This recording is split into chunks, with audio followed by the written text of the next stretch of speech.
Yo, YouTube, what's up with your boy, Sports and Fitness Rants? I'm back, guys. Click that like button. Subscribe to my channel. What's up, y'all? Welcome back, guys. Welcome back, man. Got another great video for you guys today, as usual, man. You guys know the deal on this channel. It's all about setting the record straight, stopping the lies, stopping the narratives, holding these guys to a standard, man, stopping them from rewriting history.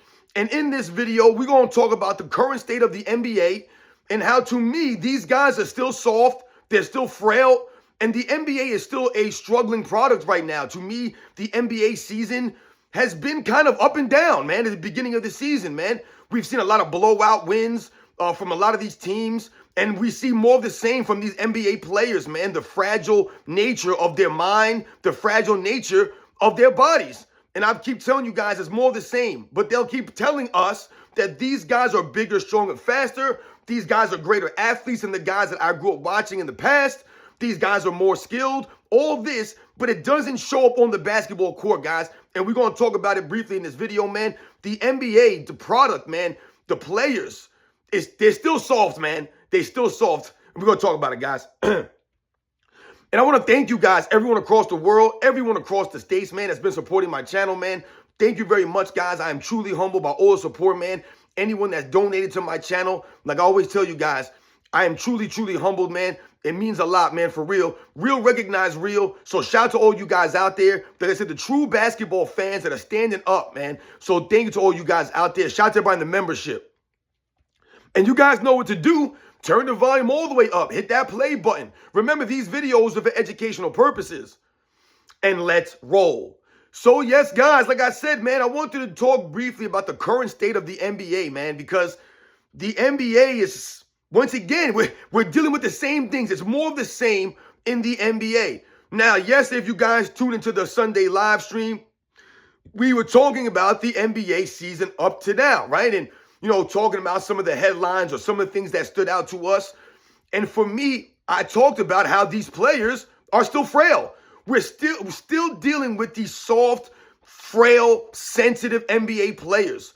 These guys can't stay on the court, man. And I've told you guys what? A lot of these guys do not take care of themselves in the offseason.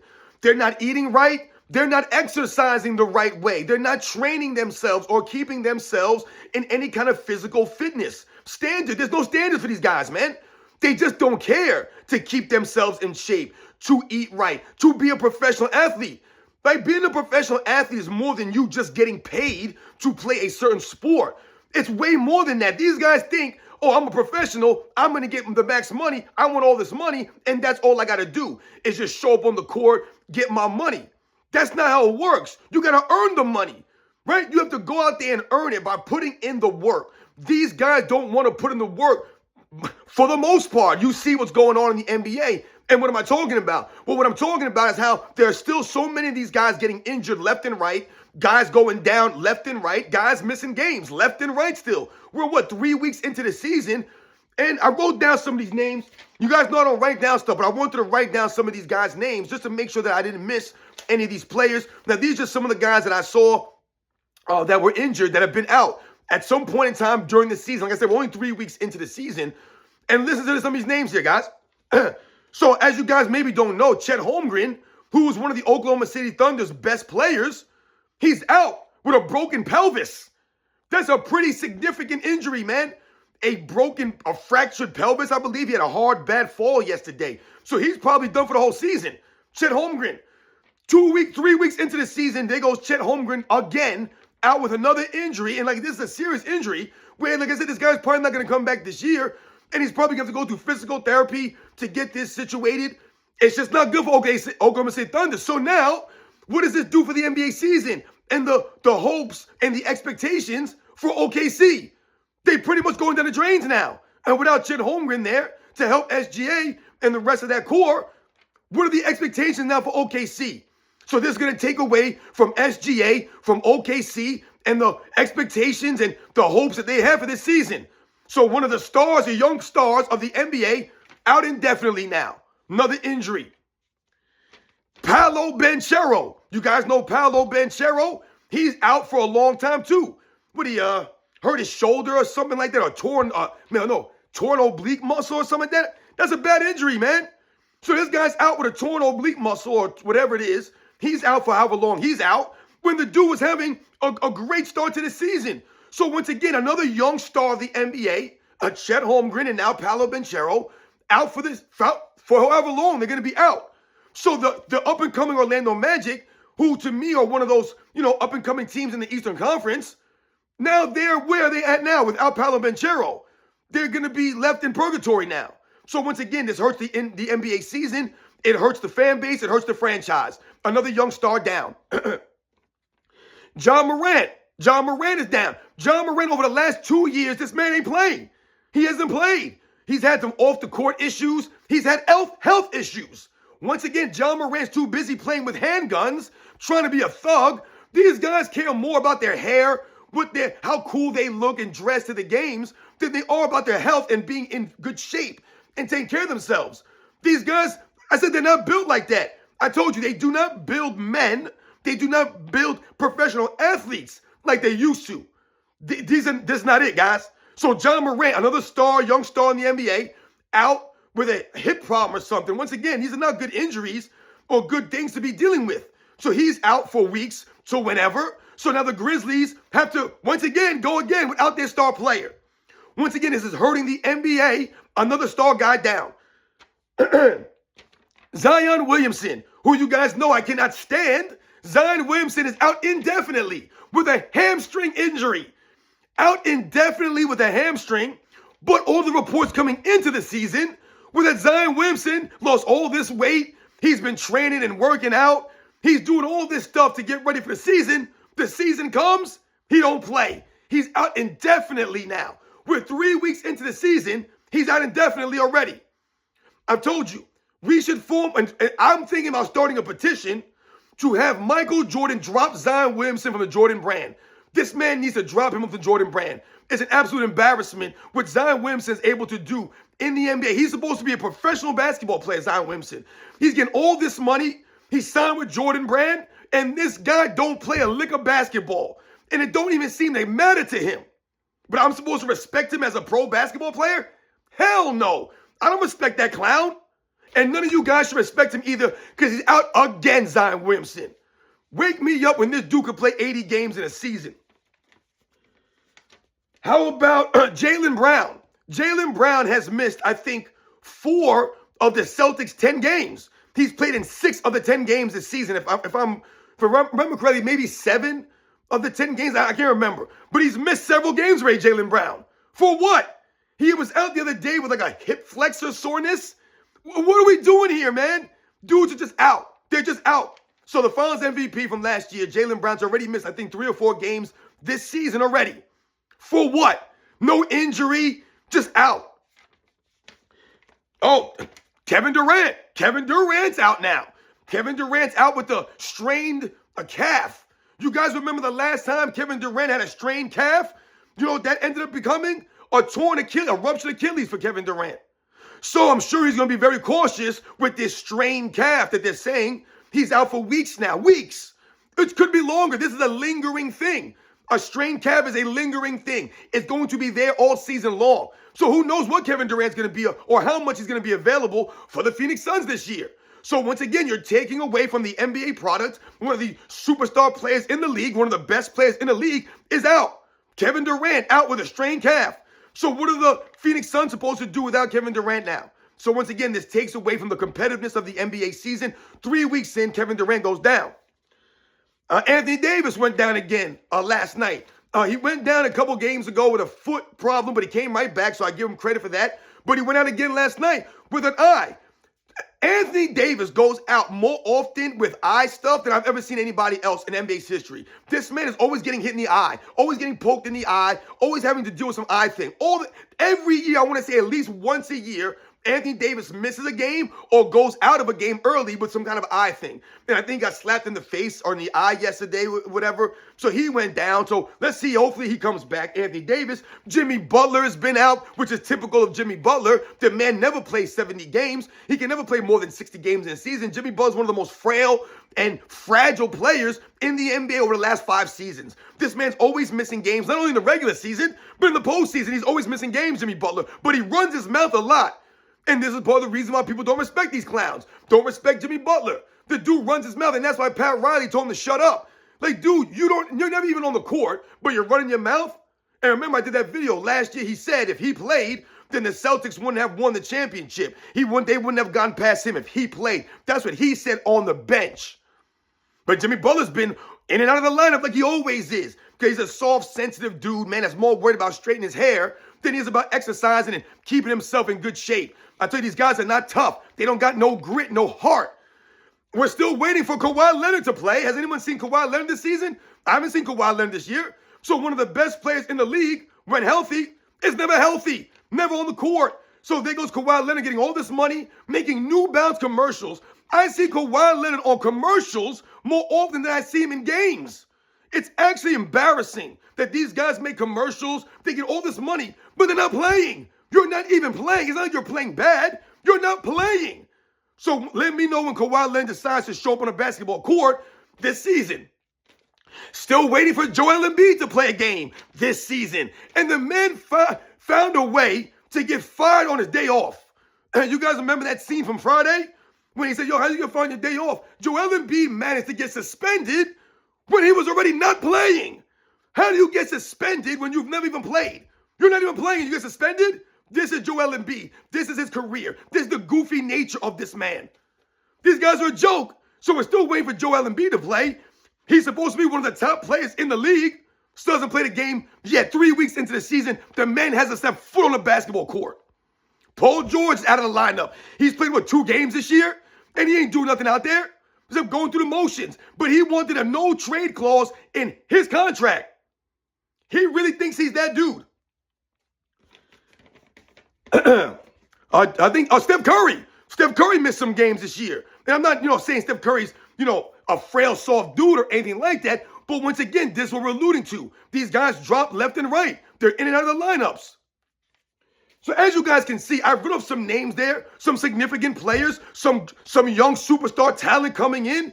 These guys are not there. So the NBA is dealing with more of the same. In and out of the lineup, guys getting hurt, guys missing games for not injuries, but just because they're hurting a little bit.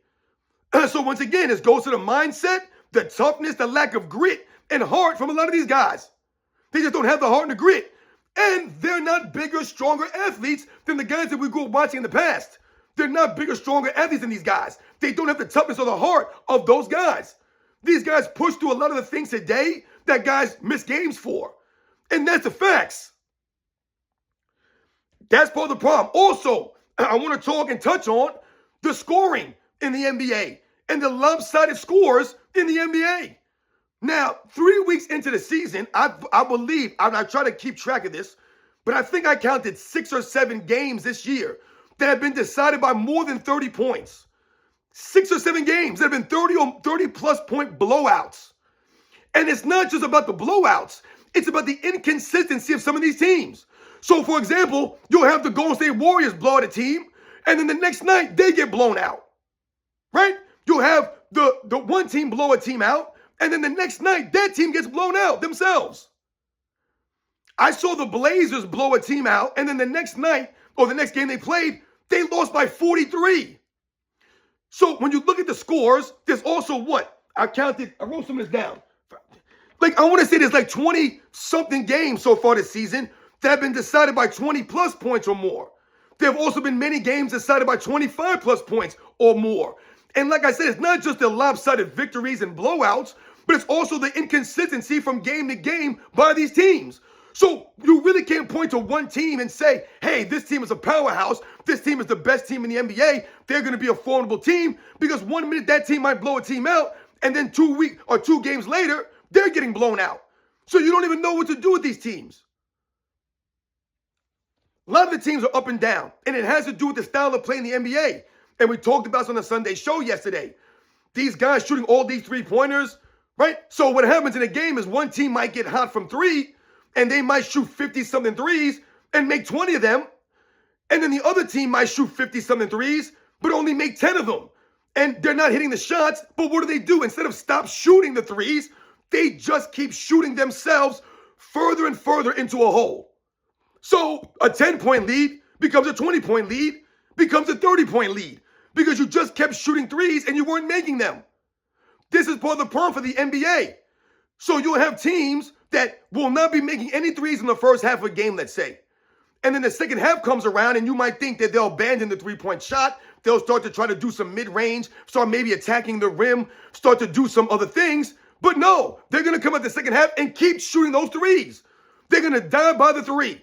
And that's why you get a lot of these lopsided victories, because teams will live and die by the three. If one team gets hot, the other team goes cold. All of a sudden, the teams don't know how to respond. They don't know how to change it up, and they get blown out.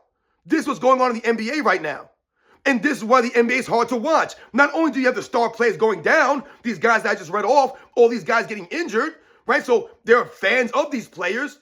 They're fans of these teams. Now the teams are going to struggle now because all these guys are out. And once again, this is not just this season that I'm singling out. Over the last 5 years, the NBA's become a joke as far as these guys not playing. And that's why they came out with the minimum last year.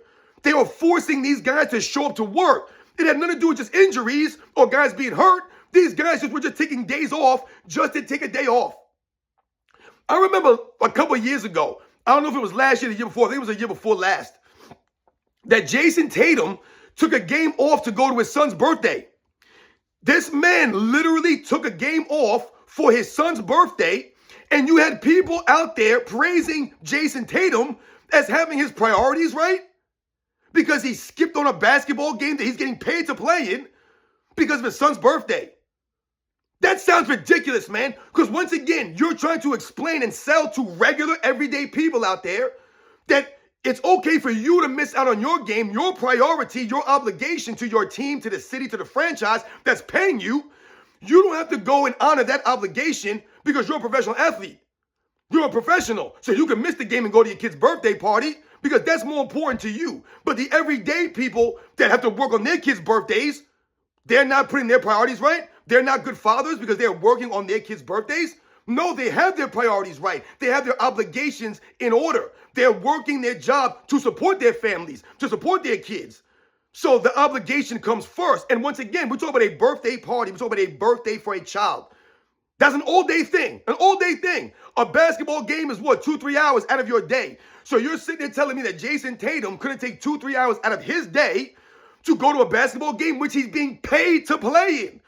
That fans are showing up to see you. You decide not to go to your son's birthday party. You're spitting in the face of all the people out there that work every single day on their kids' birthdays. I told you guys I worked in a jail, man, for 15 years. I worked Christmas, Thanksgiving, birthdays, holidays. It didn't matter what it was. I worked these days. Now, I try to maybe get days off sometimes to be around for some of these holidays, but it didn't always work out that way. And I didn't just call out of work because it was my kid's birthday. Once again, I'll go to work for 8 hours. I'll come home and guess what? It's still my son's birthday, guys, 8 hours later.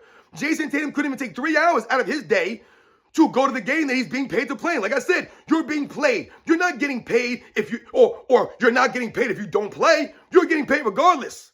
And you have that luxury as a millionaire basketball player to take off, to just say, I'm not playing in this game. I'm going to my kid's birthday party.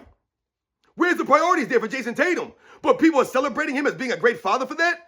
How is that being a great father? Because you took off? What are you showing your kid? That it doesn't matter about going to work and fulfilling your obligations? People are paying you. People are expecting you to show up. And you take off to go to your son's birthday party. That's not it, guys. That's not it. So once again, these guys don't sacrifice for themselves, but they want us to respect them. Don't make any sense, man. How many of you out there have worked on your kid's birthday party in the past? How many of you guys out there have worked on a holiday, Christmas, Thanksgiving, or whatever holiday you celebrate, Hanukkah or Kwanzaa, whatever it is? How many of you guys had to work on a birthday party? Maybe you had to work during a graduation. Maybe you had to work during your kid's play. Does that make you a bad father? Does that mean that you didn't have your priorities right? No, you have your priorities right. I told you, when growing up, man, I didn't see my dad for days at a time sometimes. Does that mean that my dad didn't have his priorities right? Because he was at work and he didn't see his kids for a couple of days? No, it's actually quite the opposite. My dad had his priorities straight. He had his obligations in order. And he was taking care of us by sacrificing. So he sacrificed time with us to support us, to give us a better life. Jason Tatum, he don't know nothing about that. So all the sacrifice that the commoners make, these guys don't get. And that's why we can't get behind these fools. They forget where they come from. So the NBA today is a struggling product. The scores are lopsided. Teams are inconsistent. The great players are getting hurt, but young talent is not there. This is part of the problem for the NBA, right? Not to mention the lack of personalities with these guys. A lot of these guys have no personalities. How do you get behind these fools? I don't respect a lot of these guys. And like I said, look at the antics of them, these guys. They don't carry themselves with any class or honor or integrity. So it's hard to get behind some of these fools. But they love to run their mouth. They love to talk and pump themselves up. They love to go on their podcasts and rewrite history. They love to dress like a bunch of goofballs. They love to talk down the fans like we ain't nothing. Now, y'all ain't nothing, man. So you guys know the deal on this channel, man. We're going to continue to set the record straight. The NBA right now got a lot of soft, frail guys. But they keep telling us these guys are bigger, stronger, faster. The NBA is struggling right now, man, because of the game. The game is not balanced like it used to be. So we see a lot of shooting of threes and a lot of free throws. That's all we see now. Guys chucking up stuff, not giving the effort, not really giving the love, giving out that hustle. But they're trying to tell us that these guys are greater than the guys that we grew up watching in the past, when we can clearly see that they're not. And once again, they're not being held to that same standard. You guys know the deal, man. I'll catch you guys on the next one.